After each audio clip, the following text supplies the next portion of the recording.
Good morning, gang. Happy Thursday morning. Well, it's that time of year again. No, not inauguration season. No, not tax season. It's time to pay the bills from Christmas. Yeah. Everybody who put Christmas on the credit card this year has started getting the credit card bills. And now it's time to pay the pauper. Yeah, this is where things start to get ugly, and this is why the country is in such bad shape, if you will. You know, the hypocrisy amongst Americans is humorous to speak of.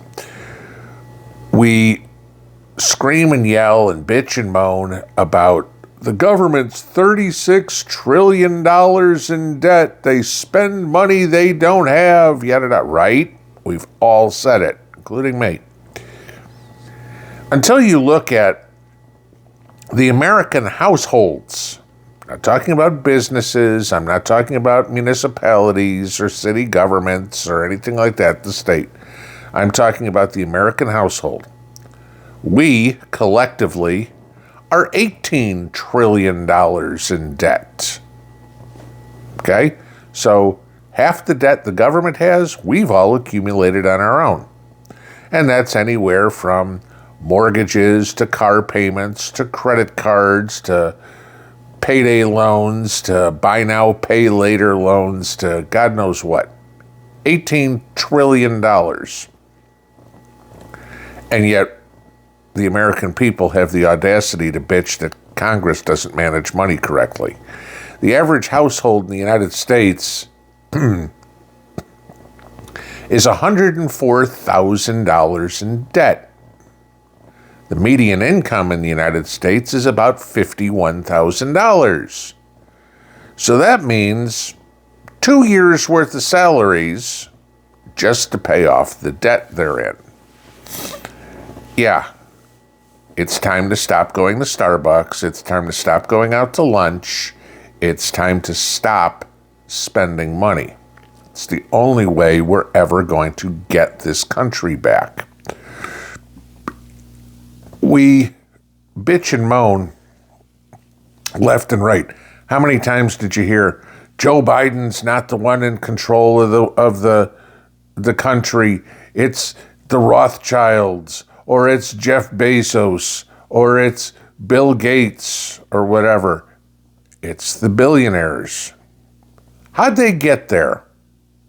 We made them. Not because they made some great product. I mean, you can say Bezos created Amazon, or Bill Gates was a founding father of Microsoft. Sure. Tell me again what the Rothschilds built.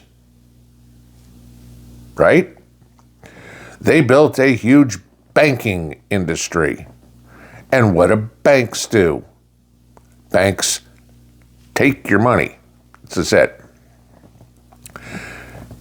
Give you this. At mortgage rates right now, if you go out and spend $400,000 on a house, which is about the average across the United States right now, and you get a mortgage at about 7% where we are right now, just under, it will cost you over $500,000 in interest to pay off that home over 30 years. So yeah, you bought your home. You also bought one for the bank. This is the problem. We have way too many people living way beyond their means. We've all said, why can't we go back to the 1950s where a household could operate on a single income, pay the bills, and, have a car, and mom could stay home and raise the kids, right? We've all watched Leave It to Beaver or anything like, pick an old TV show, single income household, no problem. Why can't we do that? Well, because we have to have 2 new cars out in the driveway that have $700 car payments on each one of them, and We've got to put the kids into every piano lesson, soccer practice, which all costs money. We've got to go to Starbucks and buy our $7 cup of coffee. We've got to go out to lunch every day when we go to work. Go back and watch those TV shows. Husband grabbed a cup of coffee from the kitchen counter, took a sack lunch with him to work, okay?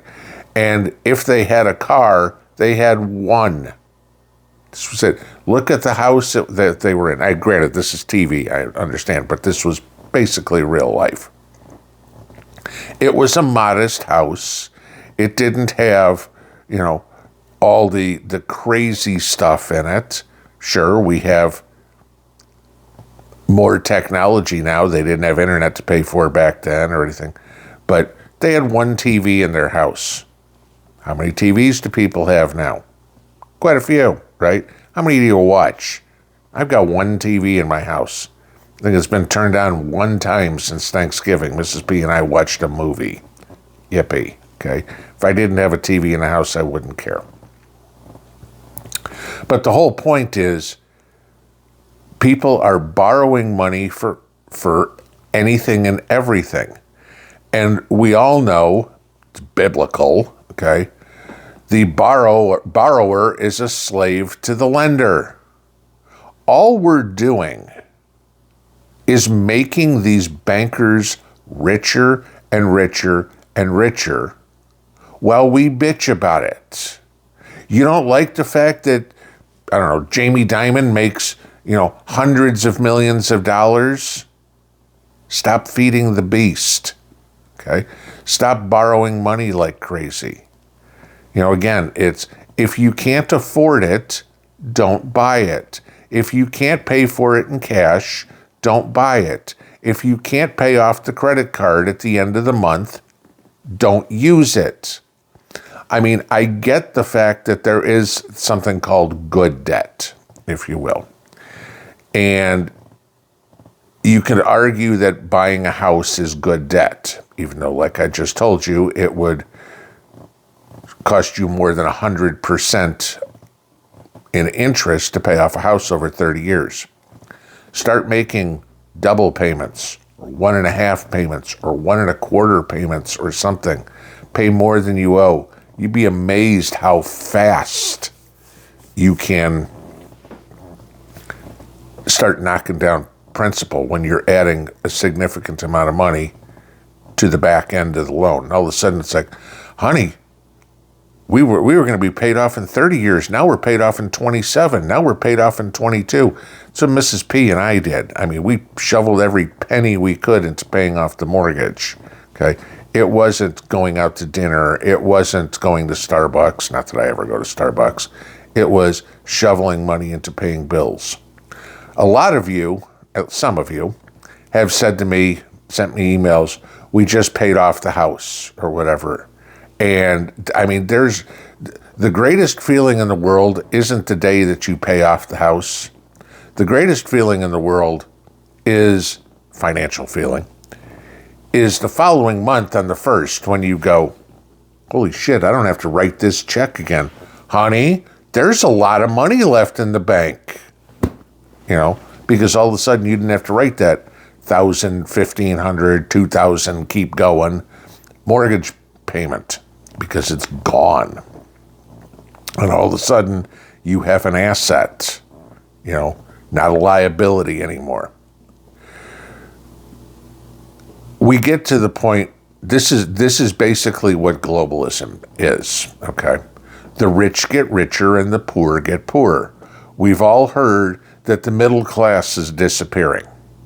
We're doing it to ourselves. It's not all government policy. Sure, government policy got us inflation and everything like that. But it's not all the government's fault. I mean, that's liberal thinking. It's somebody else's fault.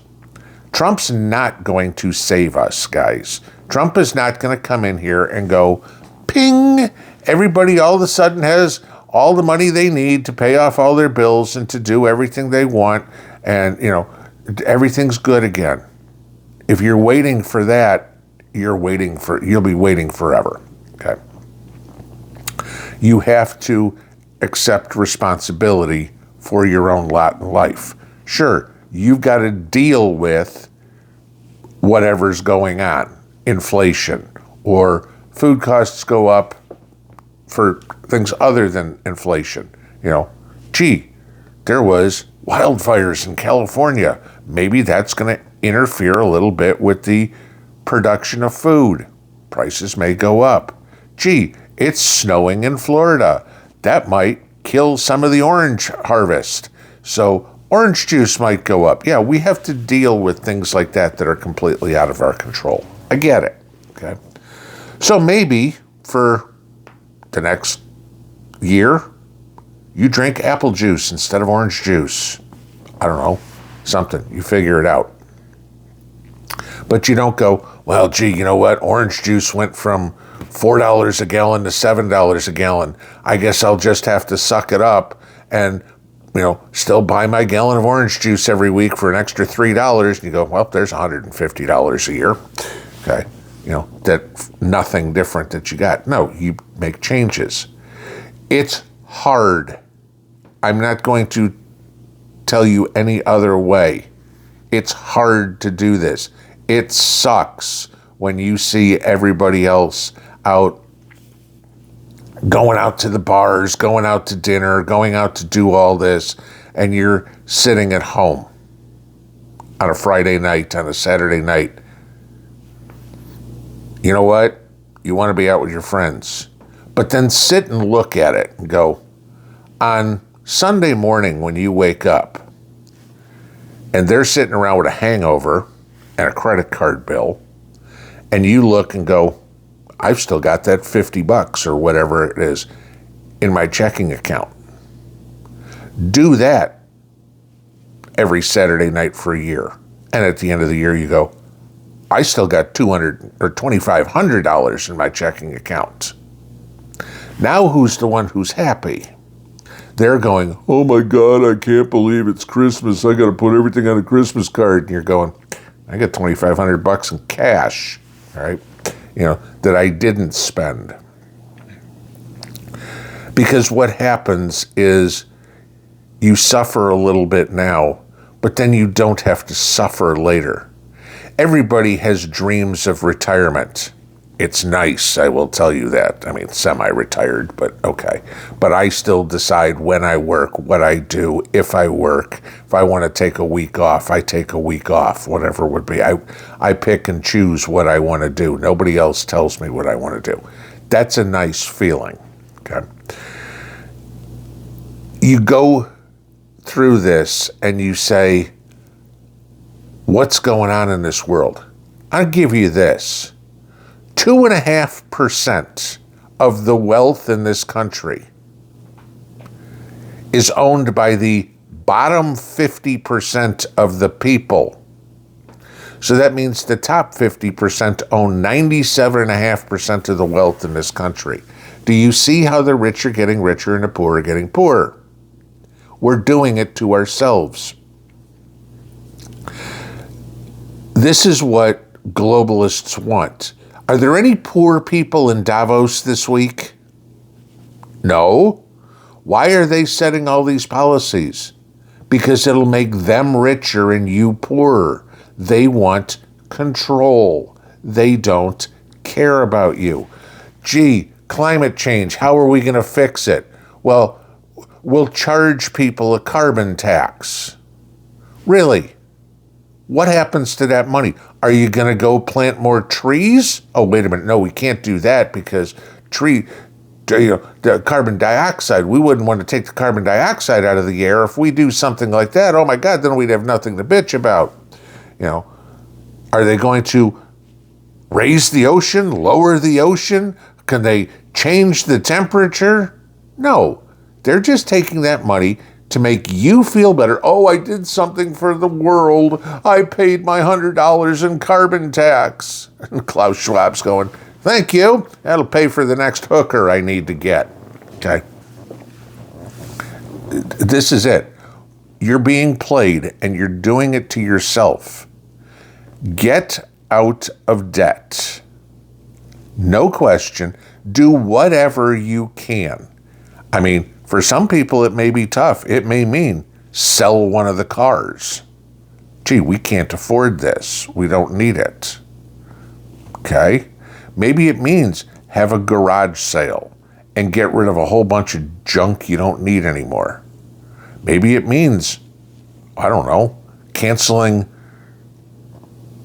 lunch with the girls each week or something. But we have no right, or I won't say no right, we don't have as much authority to bitch at Uncle Sam about wasting money when we're doing the same thing ourselves. Eventually, this is all going to come to a head for everybody. That the government will go bankrupt, the people will go bankrupt, house by house by house by house by house. And when all of a sudden you see your neighbor or the guy down the street, your boss, file bankruptcy, the business is closed, your neighbor lost his house, and you're going, crap, thank God I'm not at risk of that. That's the thing, guys. As much prepping as we do, beans and rice, bullets and Band-Aids, you gotta prep yourself financially. Because I'll tell you this, if it comes to a point that there's an EMP, or we go to war, or anything that is an utter destructive force in this country, I will guarantee you one thing. The bank is not coming up and going, don't worry about your mortgage. No. Do they? I lost my job. We don't care, your mortgage is still due on the 1st. Right? The country's at war. We don't care, your mortgage is still due on the 1st. Until you have a point where you aren't a slave to any lender anymore. Make that a priority. When you look at those credit card bills, if you got them, here coming up on the 1st of the month, and you go, shit, Christmas was fun, but now look what I've got. Now I got to pay for it. How much fun was Christmas? Because now, like most people, you won't have Christmas paid off until May. Pinball out.